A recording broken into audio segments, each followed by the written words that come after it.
This is the OnePlus 15. On one hand, it has the largest battery, the fastest processor, and the smoothest display ever put in a OnePlus phone. This is a performance beast. But on the other hand, the alert slider is gone. The Hasselblad partnership is over. The screen is lower resolution.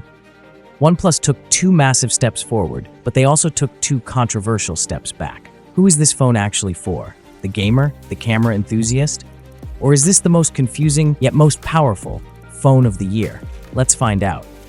The whole strategy for the 15 is raw power.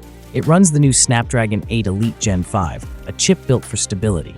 But what makes it a gaming-first flagship is the triple chip system and the cooling. The 360-degree Cryo-Velocity Cooling System, or as they call it, Glacier VC, is huge.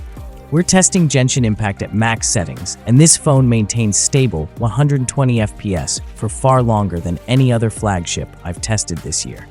Yes, it gets warm, but it stays fast. Up to 16 GB of LPDDR5X RAM and 1 TB of UFS 4.1 storage. The speed here is genuinely unmatched. If you want the fastest Android experience, this is it.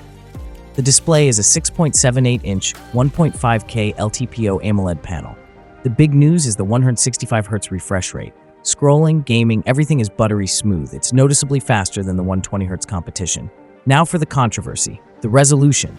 It's 1.5K, not QHD+. Can you tell the difference? Side by side, maybe. But OnePlus claims this lower resolution was necessary to sustain the 165Hz refresh rate and save battery. For most users, this is a fair trade, but the biggest hardware gut punch for the fans is the death of the alert slider, replaced by the plus key. This new button is an AI shortcut, opening up the new AI Plus Mind system for screen summaries and translation. Yes, you can map it to change the volume profiles, but it's a button, not a slider. It feels like OnePlus is prioritizing an AI gimmick over a beloved utility feature. It hurts. This is the biggest battery ever in a OnePlus flagship. 7,300 mAh. It's not just an upgrade, it's an endurance weapon. I was easily getting a day and a half of heavy use, and when it does die, you're not waiting long. 120-watt wired SuperVOOC charging takes this massive cell from 0 to 100% in under 25 minutes. Plus, you get fast 50 watts wireless charging. The bypass charging feature is a godsend for gamers. It powers the phone directly from the charger, reducing heat while you game and preserving long-term battery health. The triple 50-megapixel system looks great on paper. Wide, ultra-wide, and a new 3.5x periscope telephoto. But the obvious change is the missing Hasselblad logo.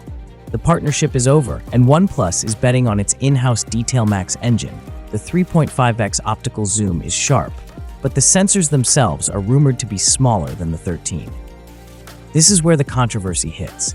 Video maxes out at 8K 30 FPS and 4K 120 FPS, which is fantastic for slow-motion content creators.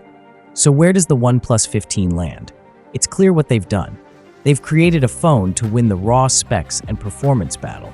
If you are a serious mobile gamer, if you prioritize speed, stable performance, and battery life above all else, the OnePlus 15 is your new champion.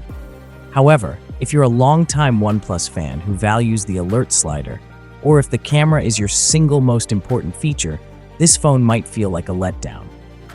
It's a fantastic performance phone, but maybe not the best all-round flagship. What do you think of the OnePlus 15?